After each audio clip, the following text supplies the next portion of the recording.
जय हिंद दोस्तों। हम लोग डिप्लोमा सेकंड सेमेस्टर के मैथ को पढ़ रहे थे। आज हम लोग एक्सरसाइज सॉल्व करेंगे। पिछले लेक्चर में हम लोग एग्जाम्पल को सॉल्व किए थे।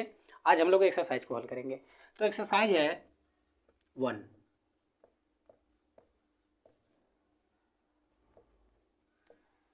देखिए, इसमें एक जैसे बहुत सारे क्वेश्चन हैं, तो जो एक जैसे क्वेश्चन रहेंगे उनमें से एक क्वेश्चन हम लोग सॉल्व करेंगे और बाकी के जो क्वेश्चन बचेंगे उसको आप लोग सॉल्व करिएगा। ठीक है, तो आप लोगों का प्रैक्टिस भी होता रहेगा। तो देखिए, यहाँ पे पहला क्वेश्चन है ax² plus bx plus c और यहाँ पे है dx। अब देखिए, यहाँ पे जितने भी हम लोग कंसेप्ट पढ़े हैं इंटीग्रेशन का, वो सभी हम लोगों को याद होना चाहिए, तभी जा करके हम लोग इसको सॉल्व कर पाएंगे।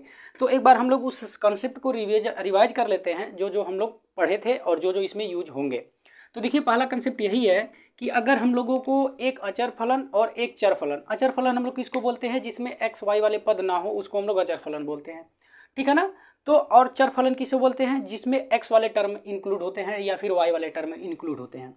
तो अगर दोनों फलनों का गुणनफल दिया गया हो, मतलब चर वाले का और अचर वाले का गुणनफल दिया गया हो और उनका इंटीग्रेशन करना हो, तो उनका इंटीग्रेशन करने के लिए क्या करते हैं, जो अचर फलन होता है उनको बाहर कर लेते हैं और जो चर फलन होता है उसका इंटीग्रेशन कर लेते हैं। अगर हम इसको व्यापक रूप में लिखना चाहें तो ऐसे लिख सकते हैं कि अगर k इंटू एफ एक्स हो और हमको इसका इंटीग्रेशन करना हो, जहाँ पे ये k क्या है, एक अचर फलन है, और एफ एक्स क्या है, एक चर फलन है। तो जब इन दोनों के गुणनफल का इंटीग्रेशन करना होगा तो ये जो हमारा अचर फलन होता है ये बाहर हो जाता है और जो चर फलन होता है उसका इंटीग्रेशन हो जाता है। तो यानी कि ये हो जाएगा k बाहर और यहाँ पे हो जाएगा एफ एक्स डी एक्स। ठीक है ना। तो ये पहला कंसेप्ट है। दूसरा कंसेप्ट क्या है कि अगर दो या दो से अधिक फलनों के योगफल का हमको इंटीग्रेशन करना होगा, तो उनका इंटीग्रेशन कैसे होगा, तो प्रत्येक का इंटीग्रेशन करके उनको ऐड कर लेंगे, तो वही उनका हो जाएगा होल इंटीग्रेशन। जैसे अगर यहाँ पे मान लीजिए एक हमारा फलन दिया गया हो एफ एक्स और एक दिया गया हो जी एक्स। यहाँ पे दो फलन है और ये दोनों फलन योगफल में है और हमको इसका इंटीग्रेशन करना है। तो देखिए, जब इसका इंटीग्रेशन करना है तो इसका इंटीग्रेशन हम लोग डायरेक्ट नहीं कर पाएंगे, तो करेंगे कैसे, तो हम इसका भी इंटीग्रेशन करेंगे और इसका भी इंटीग्रेशन करेंगे। यानी कि हम कह सकते हैं कि जो इंटीग्रेशन ये दोनों के पास चला जाएगा और दोनों का इंटीग्रेशन हो जाएगा। यानी कि ये इंटीग्रेशन इसके भी पास जाएगा तो हो जाएगा integration F x d x, और फिर प्लस यहाँ पे जो चिन्ह रहेगा, प्लस रहेगा तो प्लस लिखेंगे, माइनस रहेगा तो माइनस लिखेंगे। अगर गुणा का चिन्ह हो चाहे भाग का चिन्ह हो तो आप हम यहाँ पे भाग या गुणा का चिन्ह नहीं लगा सकते। ठीक ना। उसका इंटीग्रेशन दूसरे तरह से होता है, उसको हम लोग पढ़ेंगे तीसरे चैप्टर में, खंडशः समाकलन में। ठीक ना। यहाँ पे केवल प्लस या माइनस होगा तभी जा करके ये इंटीग्रेशन डिस्ट्रीब्यूट होगा, यानी कि दोनों में बटेगा। या अगर गुणा रहे चाहे भाग रहे तो डिस्ट्रीब्यूट नहीं होता है। ठीक है ना। तो यहाँ पे ये डिस्ट्रीब्यूट होगा तो ये देखिए एफ एक्स के पास जाएगा तो ये हो जाएगा, और जब जी एक्स के पास जाएगा तो ये हो जाएगा। तो इस तरह से अब हम लोग इसका इंटीग्रेशन आराम से कर लेंगे, यही हम लोगों का आंसर हो जाएगा। ठीक है, ये दूसरा कंसेप्ट है। तीसरा कंसेप्ट देख लेते हैं। तीसरा यही था कि अगर हमको कोई फलन नहीं दिया गया हो, यानी कि केवल dx दिया गया हो और इसका इंटीग्रेशन हमसे पूछ रहा हो, तो इसका इंटीग्रेशन सीधा साधा होता है x। ठीक है, ये हम लास्ट वाले पिछले वाले वीडियो में हम बताए थे आप लोगों को सिद्ध करके। ठीक है, तो जहाँ पर इंटीग्रेशन dx रहेगा वहाँ पे हम डायरेक्ट x लिख देंगे। ये तीसरा है। चौथा, जितने भी इसके फार्मूले हैं उन सभी फार्मूलों को हम लोग यहाँ पे अप्लाई करने वाले हैं, और जितने भी हम लोग फार्मूला पढ़े हैं उन फार्मूले में हम लोग देखे थे कि अगर साइन वाला हो चाहे कास चाहे टेन, ये जितने भी टर्मोलॉजी हम लोग यूज कर रहे थे उनका जो घात था वो रैखिक था, यानी कि उनका घात एक था। अगर एक से ज़्यादा घात हम लोगों को मिलेगा तो हम लोग क्या करेंगे, उसको रिड्यूस करके लीनियर यानी कि एक घात में परिवर्तित करेंगे और उसके बाद हम लोग फंडामेंटल फार्मूला लगा करके उसको सॉल्व कर देंगे, यानी कि उनका इंटीग्रेशन कर देंगे। ठीक है ना। तो यहाँ पे जितने भी हम यहाँ फार्मूले आएंगे उन सभी को हम लोग यहाँ पे अप्लाई करने वाले हैं। ठीक है ना। तो फिलहाल वहाँ पे बहुत सारे फार्मूले हैं, वो ऑलरेडी हम उसका वीडियो बनाए, उसको देख लीजिएगा या फिर आपको याद ही होगा। तो वो सभी के सभी हम लोग इसमें यूज करने वाले हैं। ठीक ना। अब देखिए, जैसे यहाँ पे देखिए, यहाँ पे एक फलन, दो फलन, तीन फलन, यहाँ पे तीन फलन है। क्योंकि फलन कैसे हम लोग पहचाने कि यहाँ पे तीन फलन है, देखिए फलनों का जो डिस्ट्रीब्यूशन है वो प्लस या माइनस बताता है, प्लस या माइनस बताता है कि उसमें कितने फलन हैं या फिर कितने टर्म हैं। प्लस या माइनस ही बताता है, गुणा या भाग नहीं बताता है। तो देखिए यहाँ पे प्लस के पहले एक टर्म, प्लस के बाद एक टर्म और फिर इस वाले प्लस के बाद एक टर्म, तो ये फाइनली यहाँ पे तीन टर्म है ना। तो इन्हीं टर्म को हम फलन बोल रहे हैं। तो यहाँ पे तीन फलन हैं। अब इन तीनों का हम लोगों को क्या करना है, इंटीग्रेशन करना है। तो यहाँ पे देखिए अभी हमने बताया ना कि चाहे एक फलन हो चाहे दो फलन चाहे दो से अधिक फलन हो, तो अगर हमको इनका इंटीग्रेशन करना होगा तो इंटीग्रेशन सभी में डिस्ट्रीब्यूट हो जाए, यानी कि सब में बंट जाएगा। तो यहाँ पे देखिए वही काम यहाँ पर भी होगा, क्योंकि यहाँ पे 3 फलन है और हमको इनका इंटीग्रेशन करना है। तो ये फलन, ये जो इंटीग्रेशन ये तीनों फलनों में बट जाएगा ना, तो बट जाएगा तो ये क्या हो जाएगा, पहले हम इसको एक बार और लिख लेते हैं, ax² plus bx plus c और यहाँ पे dx। और जब ये बट जाएगा तो ये हो जाएगा इस तरह से ax² फिर dx फिर प्लस bx dx फिर प्लस इंटीग्रेशन c dx। ये देखिए इंटीग्रेशन तीनों में बट गया, यानी कि हमने देखिए यहाँ पे ये दूसरा वाला नियम यूज किया। अब इसके बाद हम क्या करेंगे, अब पहला वाला नियम अप्लाई करेंगे, क्योंकि यहाँ पे देखिए एक तो हमारा चर है और एक अचर है। तो जब चर और अचर है दोनों का गुणनफल, तो हमको अगर इनका इंटीग्रेशन करना है तो इसके लिए हम लोगों को क्या करना पड़ेगा, पहले अचर पद बाहर करना पड़ेगा। तो अब हम यहाँ पे पहला वाला नियम अप्लाई करेंगे, तो अचर पद बाहर होगा तो हो जाएगा a, फिर इंटीग्रेशन x² dx, फिर प्लस यहाँ पर b अचर पद है तो b बाहर आएगा और ये हो जाएगा x dx, फिर प्लस यहाँ पे c अचर पद है तो c बाहर आ जाएगा तो ये हो जाएगा dx। ठीक है, अब देखिए अब ये किसके जैसा है, तो ये x के पावर n के जैसा है, तो हम लोग यहाँ पे वही वाला फार्मूला यूज करेंगे। तो हम जानते हैं कि इंटीग्रेशन x के पावर n dx बराबर होता है x के पावर n+1 बटे n+1।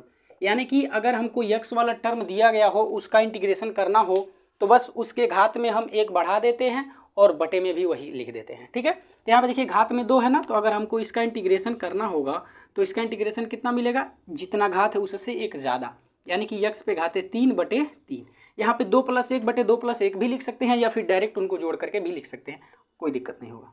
ठीक है, उसी तरह से यहाँ पे देखिए x है, तो यहाँ पे x है केवल, तो इसका घात में 1 छिपा हुआ है, तो जब इसका इंटीग्रेशन करेंगे तो एक घात बढ़ जाएगा ना, तो x पे घाते 2 और फिर बटे में 2 हो जाएगा। और यहाँ पे क्या है, केवल इंटीग्रेशन dx, और हमने ऑलरेडी देखिए बताया इसका मान क्या होता है, x होता है, तो ये हो जाएगा x। और फिर लास्ट में हम लोग क्या लिखते हैं, इंटीग्रेशन कांस्टेंट यानी कि समाकलन अचर, तो वो क्या होता है, वो हम लोग c लिखते हैं, तो यहाँ पे हम c लिख देते हैं।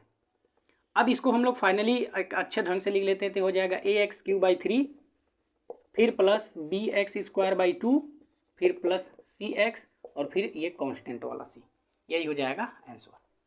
ठीक ना, तो इस तरह से ये देखिए पहला वाला क्वेश्चन सॉल्व हो गया। अब ऐसे ही देखिए दूसरे का पहला, दूसरे का दूसरा और दूसरे का तीसरा ऐसे ही हो जाएगा, तो आप लोग आराम से इसको कर लीजिएगा। अगर फिर भी आपको कोई डाउट होता है तो आप आराम से व्हाट्सअप नंबर पे संपर्क कर लीजिएगा 9161646362। ठीक है, आप इस पर फ़ोटो क्लिक करके भेज दीजिएगा, इसको हम आराम से वीडियो फॉर्म में बना करके आपको प्रोवाइड कर देंगे। ठीक ना, तो पहला वाला हो गया। अब देखिए दूसरे का जितने भी क्वेश्चन है, पहला चाहे दूसरा चाहे तीसरा, ये सब एक ही जैसे हैं, इनको भी आप क्या करिएगा, सबको अलग अलग डिस्ट्रीब्यूट कर लीजिएगा और डिस्ट्रीब्यूट करने के बाद उनका आप लोग आराम से इंटीग्रेशन कर लीजिएगा। ठीक ना, चलिए अब हम आगे चलते हैं। अगर इसको नोट करना होगा तो इसका स्क्रीनशॉट ले लीजिएगा या फिर वीडियो को पॉज करके नोट कर लीजिएगा। अब देखिए यहाँ पे तीसरा क्वेश्चन, तीसरे नंबर का जो क्वेश्चन है वो कुछ कड़ी में दिया हुआ है 1 + x² और फिर बाहर है कड़ी में x dx, सॉरी यहाँ पे केवल x है ना, तो यही क्वेश्चन है। अब देखिए जब हमको इसका इंटीग्रेशन करना होगा तो इसका इंटीग्रेशन करने के लिए क्या करना पड़ेगा हम लोगों को, हमने बोला ना कि जितने भी टर्म होंगे वो सभी के सभी इंडिविजुअल होने चाहिए, मतलब अकेले होने चाहिए, अलग अलग होने चाहिए, क्योंकि जितने भी फार्मूले हैं वो सभी के सभी अलग अलग के फार्मूले हैं। तो यहाँ पर भी हम लोगों को क्या करना पड़ेगा, देखिए ये और ये दोनों गुणनफल में है ना, तो हम लोग इसका इंटीग्रेशन नहीं कर पाएंगे, तो पहले हम लोगों को क्या करना पड़ेगा, इनको एक में बनाना पड़ेगा। तो इसके लिए हम लोगों को क्या करना पड़ेगा, यहाँ पे गुणा करना पड़ेगा। तो देखिए ये है √x, तो हम लोग इसको लिख सकते हैं x के पावर 1/2। अब इनका गुणा करेंगे, तो गुणा करेंगे तो ये x पे घाते 1/2 का गुणा 1 में होगा, तो ये x पे घाते 1/2 होगा। फिर प्लस अब इसका गुणा इसमें करेंगे, तो जब गुणा करते हैं तो घात जुट जाते हैं ना, तो यहाँ पे x है और यहाँ पे x पे घाते 1/2, इसका घात 1/2 और इसका घात 1, तो जुट जाएगा तो हो जाएगा x पे घाते 3/2। तो फाइनली हो जाएगा x पे घाते 3/2। अब ये देखिए जो x हैं वो अलग अलग हो गए, और जब ये अलग अलग हो गए तो अब ये इंटीग्रेशन दोनों के पास चला जाएगा, तो ये x पे घाते 1/2 dx, फिर प्लस ये हो जाएगा इंटीग्रेशन x पे घाते 3/2 dx। अब इसका इंटीग्रेशन कर लेते हैं, तो इसके घात में 1 बढ़ जाएगा, तो 1/2 + 1 फिर बटे में 1/2 + 1, और यहाँ पर भी यही हो जाएगा x पे घाते 3/2 + 1 और फिर बटे में 3/2 + 1, और यहाँ पे एक समाकलन अचर। अब ये हो जाएगा एक्स पे घाते 3/2, ये भी हो जाएगा 3/2, फिर प्लस ये होगा एक्स पे घाते 5/2 और ये होगा 5/2, फिर प्लस सी। अगर हम इसको सही रूप में लिखना चाहें तो ये हो जाएगा 2/3, ये एक्स पे घाते 3/2, फिर प्लस ये होगा 2/5 और एक्स पे घाते 5/2 प्लस सी। तो यही हो जाएगा आंसर।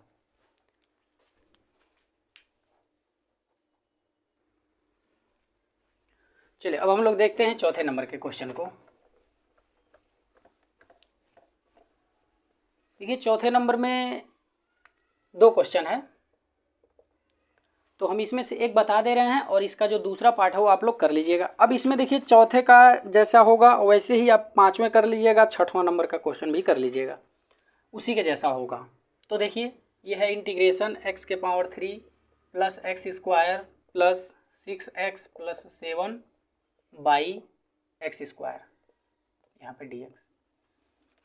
देखिए अगर हमको इसका इंटीग्रेशन करना है तो सबको क्या करना पड़ेगा, अलग अलग करना पड़ेगा।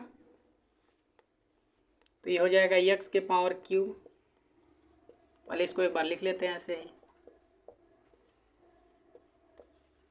अब ये एक्स स्क्वायर सबके पास जाएगा, तो जब सबके पास जाएगा तो ये हो जाएगा x³ बाई एक्स स्क्वायर, फिर plus x square by x, फिर प्लस हो जाएगा 6x बाई एक्स स्क्वायर, फिर प्लस 7 बाई एक्स स्क्वायर। सबके पास चला गया तो ये हो गया ये dx। अब देखिए यहाँ से ये कट जाएगा, तो कट जाएगा तो बचेगा केवल x, और यहाँ पे ये पूरा कट जाएगा तो बचेगा केवल 1, और यहाँ पे ये कट जाएगा तो केवल एक x बचेगा, वो भी नीचे बचेगा, यहाँ पे तो कुछ कटेगा ही नहीं। तो हम लोग इसको 7 और इसको नीचे से ऊपर लेके चले जाते हैं तो -2 हो जाएगा घात में यहाँ पे dx। अब हम यहाँ पे कुछ भी परिवर्तन नहीं कर सकते हैं। अब इसके बाद हम लोग क्या करेंगे, ये जो इंटीग्रेशन है वो सभी के पास चला जाएगा, डिस्ट्रीब्यूट हो जाएगा, क्योंकि यहाँ पे जितने भी फलन है वो सभी के सभी फलन किस में है, योगफल में है। और जब योगफल में होते हैं तो जो समाकलन चिन्ह होता है वो सभी में डिस्ट्रीब्यूट हो जाता है, मतलब बट जाता है। तो ये बट जाएगा तो ये हो जाएगा x dx, फिर प्लस अब ये इसके पास जाएगा तो हो जाएगा केवल dx, और ये इसके पास जाएगा। अब देखिए हम यहाँ पे 2 स्टेप कर दे रहे हैं। जब ये इसके पास जाएगा तो यहाँ पे देखिए आपका अचर फलन भी है और चर फलन भी है, तो ये अचर वाला बाहर आ जाएगा ना, तो ये 6 बाहर आ जाएगा, तो यहाँ पे बचेगा 1 और नीचे x, तो फाइनली ये हो जाएगा। फिर प्लस अब जब यहाँ पे जाएगा तो यहाँ पे देखिए 7 अचर फलन है, तो 7 बाहर आ जाएगा, और ये जो x पे घाते -2 ये चर है तो ये रह जाएगा। हो गया यहाँ तक। अब सबका इंटीग्रेशन कर देते हैं। तो x का इंटीग्रेशन होता है x²/2, फिर प्लस dx का इंटीग्रेशन होता है x, फिर प्लस अभी देखिए 1/x है, 1/x का इंटीग्रेशन होता है log x, और फिर प्लस 7। अब ये x पे घाते -2 है, तो x पे घाते -2 का इंटीग्रेशन क्या होगा, -2, फिर प्लस से घात में 1 जुटेगा, और फिर बटे में भी वही होगा, और फिर लास्ट में प्लस c। अब इसको सॉल्व कर लेते हैं, तो x²/2 फिर प्लस x, फिर प्लस 6 log mod में x, फिर अब देखिए यहाँ पे घटेगा तो बचेगा -1, यानी कि फाइनली इस माइनस का गुणा इस प्लस में हो जाएगा तो हो जाएगा माइनस, और यहाँ पे बचेगा x पे घाते -1, और जब उसको लेके नीचे आएंगे तो प्लस में आ जाएगा, तो फाइनली हो जाएगा 7/x, फिर प्लस c। यही हो जाएगा आंसर। तो चौथे का पहला ऐसे हो गया, ऐसे ही इसका दूसरा भी होगा, और 5वें नंबर का भी क्वेश्चन ऐसे ही होगा, 6वें नंबर का भी क्वेश्चन ऐसे ही होगा, ठीक ना। अब 7वें नंबर के क्वेश्चंस को देख लेते हैं। तो 7वां भी इससे मिलता जुलता ही है। तो फिलहाल आप लोग वीडियो को पॉज करके इसका स्क्रीनशॉट ले लीजिएगा, फिर आराम से नोट कर लीजिएगा, ठीक है। मिटाते हैं।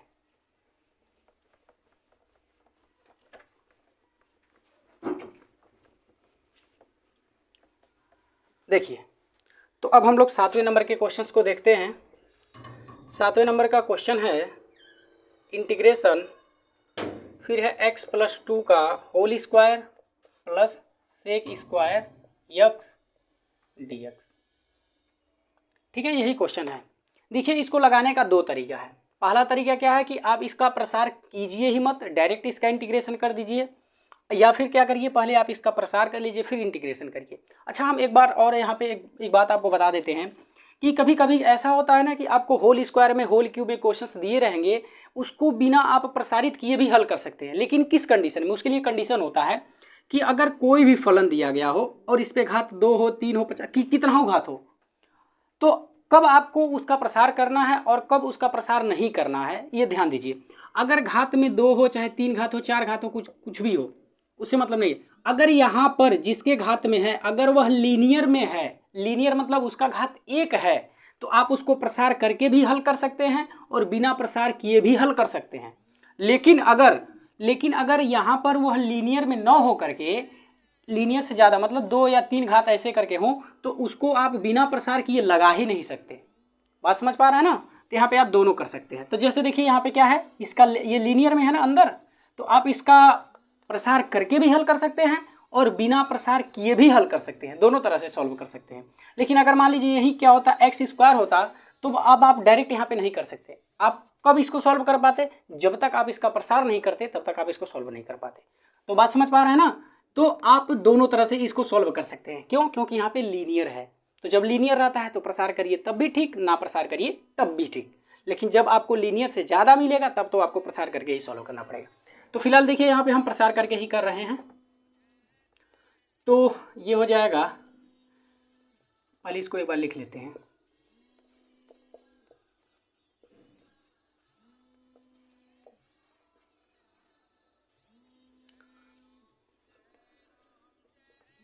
देखिए ये हो जाएगा एक्स प्लस बी का ए प्लस बी का होल स्क्वायर, तो ये हो जाएगा x square plus 4x plus 4 और फिर प्लस यहाँ पे सेक स्क्वायर एक्स है ही dx। अब देखिए अब ये इंटीग्रेशन सबके पास जाएगा, तो एक्स स्क्वायर dx। अब ये इंटीग्रेशन इसके पास जाएगा तो ये 4 अचर फलन है ना, तो बाहर हो जाएगा, तो ये बचेगा केवल x dx, फिर प्लस ये 4 बाहर आ जाएगा, तो इंटीग्रेशन dx, फिर प्लस ये integration sec square x dx। देखिए चारों के पास चला गया।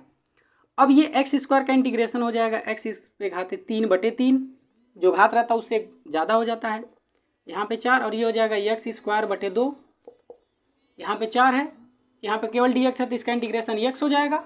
और सेक स्क्वायर, तो सेक स्क्वायर एक्स का इंटीग्रेशन क्या होता है 10x होता है, और प्लस c। तो अब इसको हम सही से लिख लेते हैं एक्स पे घाते 3/3। अब ये 4 से 2 से 4 कट जाएगा 2 बार में, तो 2x स्क्वायर फिर प्लस 4x फिर प्लस 10x प्लस c, यही हो जाएगा आंसर।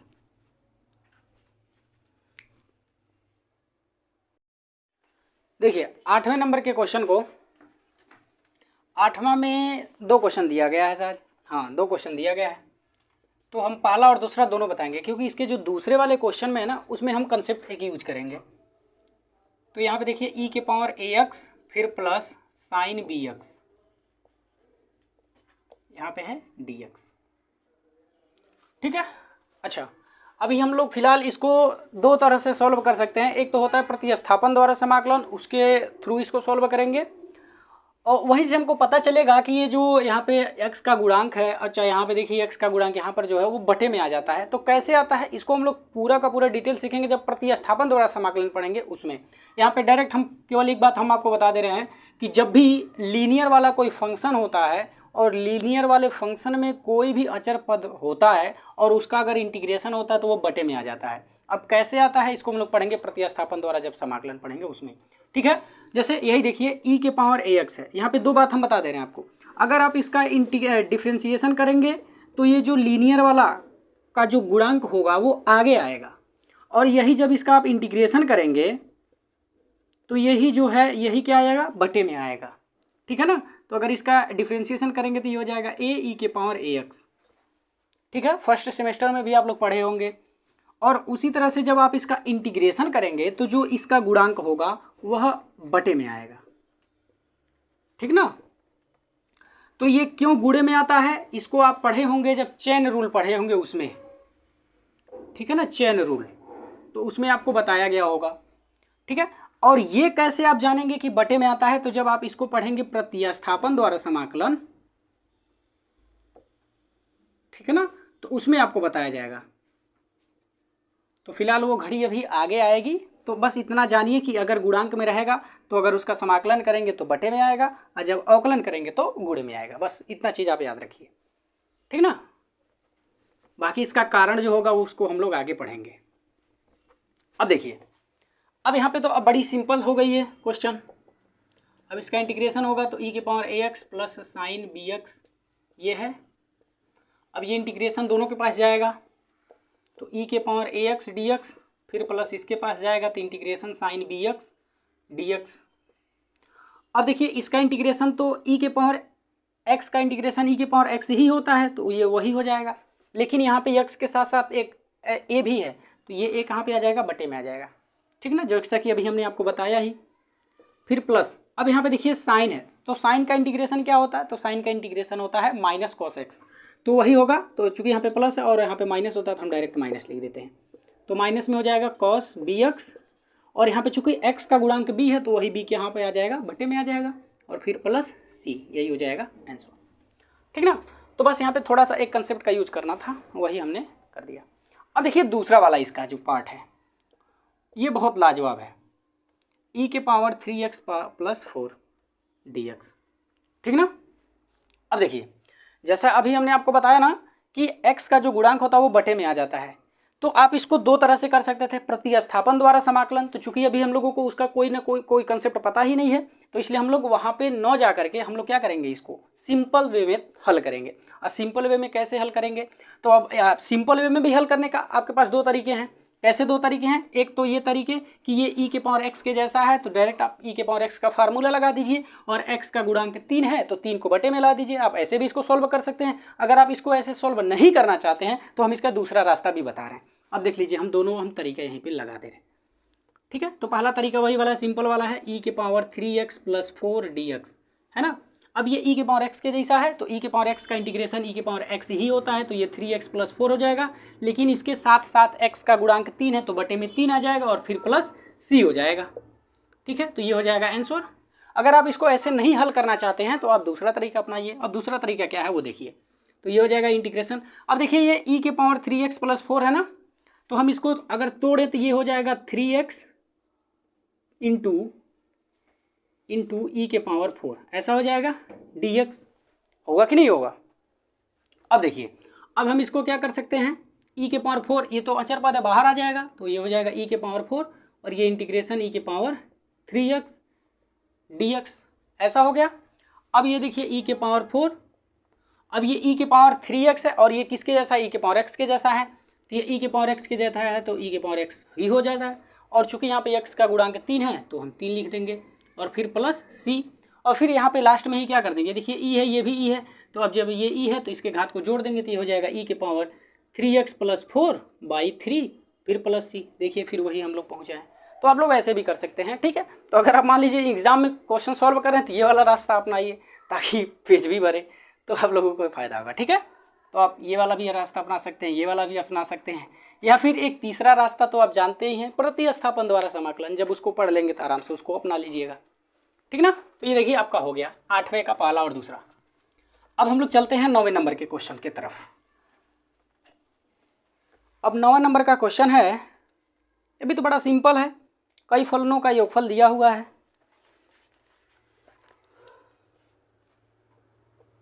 तो ये देखिए है इंटीग्रेशन e के पावर x, फिर प्लस a x के पावर n, फिर प्लस साइन x, फिर प्लस cos x, और ये है dx। ये तो बड़ा सिंपल है। ये देखिए सब जो जितने भी इसमें है ये सब अपने फंडामेंटल रूप में है।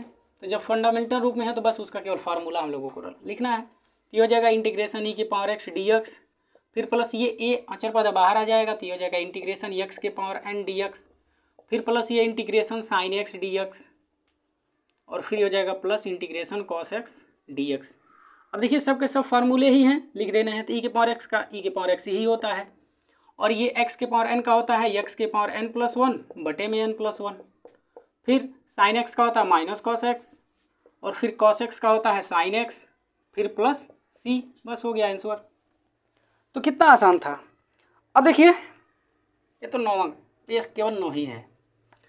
अब 10वां, ये अच्छा क्वेश्चन है, तो देख लीजिए 10वें का हम पहला बता दे रहे हैं, और इसका दूसरा और तीसरा आप लोग कर लीजिएगा। तो ये है इंटीग्रेशन x बटे x माइनस 1 का होल स्क्वायर, ठीक है। देखिए यहाँ पे dx है, यहाँ पे क्या है कि इस तरह के क्वेश्चन में तीन टाइप के आते हैं। पहला क्या होता है कि दोनों का घात या तो बराबर होता है, ये पहला टाइप हो गया। दूसरा टाइप क्या हो गया कि ऊपर का घात नीचे वाले के घात से बड़ा होगा, तो ये दूसरा टाइप हो गया। या तीसरा टाइप क्या होता है कि नीचे वाले का घात ऊपर वाले के घात से ज़्यादा होता है। तो ये 3 टाइप के क्वेश्चन मिलते हैं। तो जब ये 3 टाइप के क्वेश्चन मिलते हैं तो दोनों का घात बराबर होता है तब, या फिर ऊपर वाले का घात ज़्यादा होता है तब, इन दोनों स्थितियों में नीचे वाले से भाग देते हैं, तब जाकर के हम उसको सॉल्व करते हैं। लेकिन यहाँ पे क्या है, और तीसरा जो टाइप बच जाता है, जब नीचे वाले का घात ऊपर वाले के घात से ज़्यादा हो जाता है तब हम लोग उसको कैसे सॉल्व करते हैं, तो हम लोग उसको आंशिक भिन्न में तोड़ करके सॉल्व करते हैं, ठीक है ना।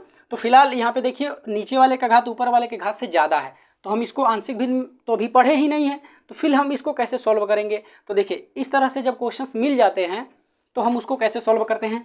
तो अगर कभी भी आपको इस तरह का मिल जाए, नीचे वाले का घात ऊपर वाले के घात से ज़्यादा मिल जाए और आप आंशिक भिन्न सपोज करिए आप भूल गए, आप नहीं जानते हैं, लेकिन आपको उस क्वेश्चन को सॉल्व करना है, तो कैसे सॉल्व करना है। तो देखिए हमेशा क्या करते हैं ना कि ऊपर वाले के और नीचे वाले को एक जैसा बनाने का कोशिश करते हैं। अगर एक जैसा आप बना लेते हैं तो वो क्वेश्चन क्या हो जाएगा, कट पीट करके बड़ा छोटा हो जाएगा, ऑटोमेटिक वो अलग अलग हो जाएंगे। जैसे यहाँ पे देखिए क्या है, यहाँ पे x माइनस 1 है और यहाँ पे क्या है x है, ठीक है। तो हम इसको क्या कर दें कि ऊपर वाला और नीचे वाला एक जैसा हो जाए, तो ऊपर हम 1 घटा दें तो x माइनस 1 हो जाएगा, और इसको बैलेंस करने के लिए हम 1 जोड़ दें, ठीक है ना। तो जब यहाँ पे 1 घटाएंगे तो ये देखिए x माइनस 1 के बराबर हो जाएगा कि नहीं हो जाएगा, जब हो जाएगा तो फिर आराम से हमारा क्वेश्चन सॉल्व हो जाएगा। तो बस वही हम तरीका अपनाने वाले हैं। तो ये हो जाएगा इंटीग्रेशन x बटे x माइनस 1 का होल स्क्वायर dx, ठीक है। अब एक बात और हम आपको बता दें, अगर यही क्वेश्चन हम लोगों को मिल जाता है आंशिक भिन्न द्वारा हल करने के लिए, तब हम लोग पहले इसको आंशिक भिन्न में तोड़ते हैं, तब जाकर के उसको सॉल्व करते हैं। आज जब हम उसको आंशिक भिन्न में तोड़ते तब भी आपको वही मिलता जो अभी हम लोग इसको सॉल्व करके लाएंगे। अब देखिएगा कैसे, तो हम 1 घटाएंगे पहले, तो 1 घटाएंगे तो ये हो जाएगा, और इसको बैलेंस करने के लिए हम 1 जोड़ देंगे तो ये हो जाएगा। अब इसको 1 मानिए, तो अब जब इसको हम 1 मान लेंगे तो अब इसको क्या कर लेते हैं, अलग अलग कर लेते हैं। तो जब ये इसके बटे जाएगा तो ये हो जाएगा x माइनस 1 बटे x माइनस 1 का होल स्क्वायर dx, फिर प्लस अब ये इसके बटे जाएगा तो ये हो जाएगा 1 बटे x माइनस 1 का होल स्क्वायर dx, ठीक है। अब देखिए ये 1 कट जाएगा तो बचेगा केवल यहाँ पे 1 बटे x माइनस 1 dx, और फिर प्लस अब ये ऊपर चला जाएगा तो हो जाएगा x माइनस 1 के घाते माइनस 2 फिर dx।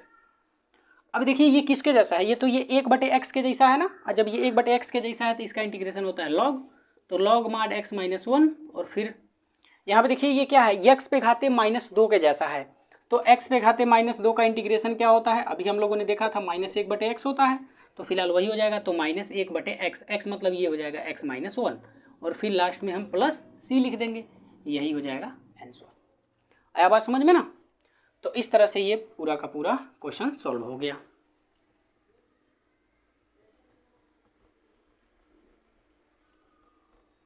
तो आप लोग इसको नोट कर लीजिए, फिर अगले वाले क्वेश्चंस को देखते हैं। तो इसमें 10वें में पहला तो हमने बता दिया, दूसरा भी आप ऐसे ही कर लीजिएगा और तीसरा भी ऐसे कर लीजिएगा।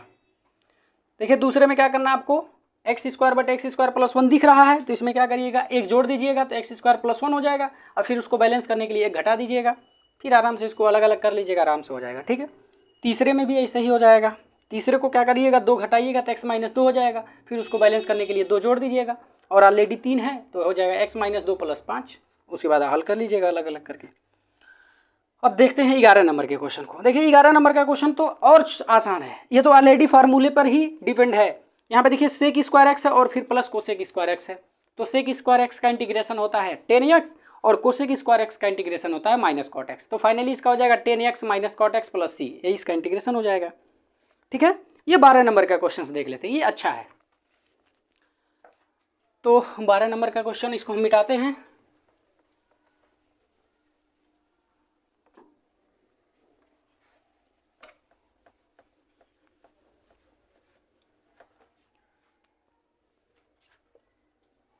Integration sine cube x minus cos cube x बटे sine square x cos square x dx, ठीक है ना। यही है। अब देखिए इसको हम कैसे सॉल्व करेंगे। देखिए इसमें 2 तरह के क्वेश्चंस आप लोगों को मिलते हैं सॉल्व करने के लिए। एक क्या है कि यहाँ पे क्यूब में दिया है, कभी कल यहाँ पे स्क्वायर में दे देता है, ऐसे दे देता है sine square x minus cos square x बटे sine square x into cos square x, तो ऐसे भी दे सकता है, चाहे यहाँ पे प्लस में भी दे सकता है, तो ऐसे बहुत सारे टाइप बन जाते हैं। लेकिन फिलहाल हम लोगों को इसको सॉल्व करना है, तो हम इसको कैसे सॉल्व करेंगे, क्या करेंगे, चाहे यहाँ पे 2 घात दे, चाहे आपको यहाँ पे 3 घात दे, इससे आपको डरना नहीं है। बस क्या है कि जो नीचे है ना उसी को इनके बटे में ले लेना है। तो अब हम इसको क्या करेंगे, sine cube x minus cos cube x बटे sine square x cos square x d x. अब हम इसको इसके बटे लेंगे तो ये हो जाएगा साइन क्यूब एक्स बटे साइन स्क्वायर एक्स इंटू में कास स्क्वायर एक्स, फिर माइनस इसके बटे आएगा तो ये हो जाएगा कास क्यूब एक्स बटे साइन स्क्वायर एक्स इंटू में cos square x d x. अब यहाँ पे देखिए साइन स्क्वायर कट जाएगा तो ऊपर एक बचेगा साइन एक्स और नीचे बचेगा कास स्क्वायर एक्स, और यहाँ पे कास कट जाएगा तो एक ऊपर कास बच जाएगा और नीचे साइन स्क्वायर बच जाएगा। ठीक है। अब देखिए यहाँ पे हम थोड़ा सा चेंज करेंगे। अब चूंकि यहाँ पे कास 2 है तो एक कास को हम इसके बटे लिख लेते हैं और जो हमारा एक कास बचता है हम उसको अकेला कर लेते हैं। ठीक है, उसी तरह से यहाँ पर भी करेंगे, एक साइन को कास के बटे लिख देंगे और जो हमारा एक साइन है उसको हम अकेला रहने देंगे। अब ये देखिए कुछ परिवर्तित हुआ, साइन बटे कास हो जाएगा 10 और ये 1 बटे कास हो जाएगा सेक, और फिर यहाँ पे देखिए कास बटे साइन हो जाएगा काट और 1 बटे साइन हो जाएगा कोसेक, और यहाँ पे हो जाएगा dx।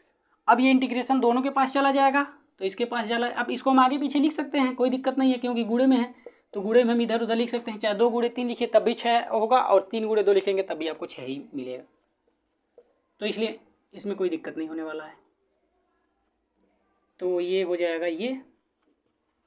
अब देखिए ये फार्मूला है सेक एक्स इंटू 10x, ये किसका फार्मूला होता है, यानी कि इसका इंटीग्रेशन क्या होता है, सेक एक्स होता है। ये हो जाएगा सेक एक्स, और ये cosec x into cot x ये होता है माइनस कोसेक एक्स, तो माइनस कोसेक एक्स होगा और माइनस ऑलरेडी है तो हो जाएगा प्लस और फिर प्लस सी, तो ये हो जाएगा आंसर। ठीक ना। तो देखिए कितने आसानी से हो गया, बस आपको केवल परिवर्तन करना था, इसमें आराम से होता गया। अब इस तरह से 12 नंबर का क्वेश्चन हो गया। 13 नंबर के क्वेश्चन में आपको क्या करना है, इसको a प्लस बी के होल स्क्वायर में बदल लीजिएगा, आपका बड़े आसानी से हो जाएगा। देखिए जब इसको आप a प्लस बी के होल स्क्वायर में बदलेंगे तो मिलेगा आपको 10 स्क्वायर एक्स प्लस काट square x plus 2 into 10x into काट एक्स, तो 10x इंटू काट एक्स ये तो खत्म हो जाएंगे, कट जाएंगे तो केवल बचेगा 2, और यहाँ पे आपको शुरू में मिला है 10 स्क्वायर एक्स प्लस काट स्क्वायर एक्स प्लस 2।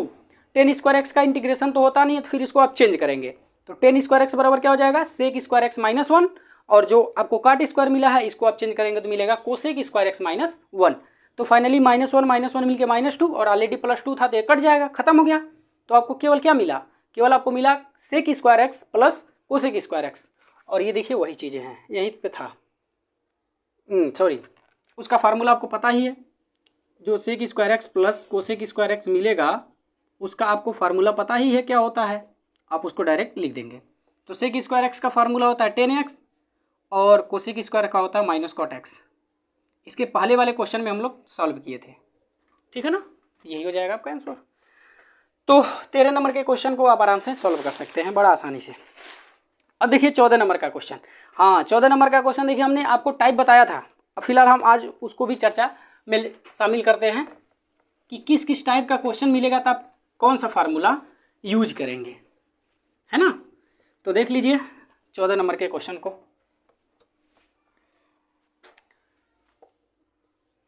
इसमें है अंडर रूट में 1 प्लस कास 2x dx, इसका इंटीग्रेशन करना है। अब देखिए पहले हम इसको थोड़ा सा बता लेते हैं, एक्सप्लेन कर लेते हैं कि किस किस टाइप का क्वेश्चन मिलेगा तब उसको कैसे सॉल्व करेंगे। देखिए चाहे आपको इस तरह का मिले, मतलब कड़ी में 1 प्लस कास 2x के रूप का मिले, चाहे कड़ी में 1 माइनस कास 2x के रूप का मिले, चाहे 1 बटे कड़ी में 1 प्लस कास 2x के रूप का मिले, ठीक है, और चाहे 1 बटे अंडर रूट में 1 माइनस कास 2x के रूप में मिले, या फिर कड़ी में 1 माइनस कास 2x बटे 1 प्लस कास 2x मिले, चाहे कड़ी में 1 प्लस कास 2x बटे 1 माइनस कास 2x इस रूप का मिले। मतलब इन सभी में से किसी भी रूप में मिलेगा, सबको हल करने का रामबाण तरीका क्या है वो देखिए क्या है। बस आपको केवल चिन्ह देखना है, वो भी कौन सा चिन्ह, कास के आगे का। अगर कास के आगे प्लस चिन्ह है, ठीक है ना, अगर कास के आगे प्लस चिन्ह है तब आपको cos 2x का फार्मूला cos वाले में लगाना है, ठीक है ना, cos में फार्मूला। और अगर cos के आगे माइनस है, cos के आगे माइनस है, तब आपको cos 2x का फार्मूला साइन वाले में लगाना है, साइन में, ठीक है ना। तो इस तरह से आपका क्वेश्चन सॉल्व हो जाएगा। जबकि आप जानते हैं जो cos 2x का फार्मूला होता है वो 4 होता है। एक तो होता है साइन और cos में, एक होता है केवल साइन में, एक होता है केवल cos में, एक होता है टेन में। तो एक होता है आपका cos square x minus sign square x, और जो साइन में होता है वो होता है 1 माइनस 2 साइन स्क्वायर एक्स, और एक होता है 2 cos स्क्वायर एक्स माइनस 1, और एक होता है 1 माइनस टेन स्क्वायर एक्स बटे 1 प्लस टेन स्क्वायर एक्स, ठीक है ना। तो वही देखिए, अगर cos के आगे प्लस होगा तब आप कौन सा वाला फार्मूला लगाएंगे, ये वाला फार्मूला लगाएंगे cos का। और अगर cos के आगे माइनस रहेगा तब आप कौन सा वाला फार्मूला लगाएंगे, तो आप ये वाला साइन वाला फार्मूला लगाएंगे। आया बात समझ में ना, क्वेश्चन आपका बड़े आसानी से हो जाएगा। अब देखिए जैसे यहाँ पे देखिए cos के आगे प्लस है ना, तो जब cos के आगे प्लस है तो कौन सा वाला फार्मूला लगाएंगे, cos वाला फार्मूला लगाएंगे, ठीक है ना। तो अब देखिए कैसे होगा, तो 1 प्लस cos 2x dx। अब ये 1 प्लस, अब देखिए cos 2x का फार्मूला हम लगाएंगे ना ये cos वाला में, तो ये हो जाएगा कितना, 2 cos square x minus 1 dx। और देखिए लगाने से हमको फ़ायदा क्या हुआ, ये जो -1 है और ये जो +1 है कट गया, खत्म। तो अब आपको केवल मिला कड़ी में 2 cos स्क्वायर एक्स dx, ठीक है। अब देखिए कड़ी में 2 है तो ये तो इसका वर्गमूल नहीं निकल पाएगा, तो ये कड़ी में ही रह जाएगा। लेकिन cos स्क्वायर है और ये कड़ी में है तो ये कड़ी से बाहर निकलेगा तो केवल cos x मिलेगा dx। और cos x का इंटीग्रेशन हम लोग जानते हैं क्या होता है, cos x का इंटीग्रेशन sin x, तो हो गया sin x प्लस c, यही हो जाएगा आंसर, ठीक है ना। तो आप इसको ज़रूर समझ लीजिएगा, इन सबको लिखिए चाहे ना लिखिए, लेकिन इस चीज़ को ज़रूर लिख लीजिएगा कि अगर cos के आगे प्लस चिन्ह रहेगा तो कौन सा वाला फार्मूला लगाएंगे, और cos के आगे माइनस रहेगा तो कौन सा वाला फार्मूला लगाएंगे। आपका क्वेश्चन कभी गलत होगा ही नहीं, ठीक है ना। और इसके बिना आप क्वेश्चन को सॉल्व भी नहीं कर पाएंगे, तो इसलिए इसको ध्यान देना बड़ा ज़रूरी है। अब देखिए इसके बाद जितने भी क्वेश्चन हैं आप लगाइएगा आज, अगर आप लगा लेते हो तो अच्छी बात है, नहीं तो फिर हम नेक्स्ट वीडियो में इसके बाद जितने भी क्वेश्चन बचे हुए हैं उसको हम सॉल्व करेंगे। धन्यवाद।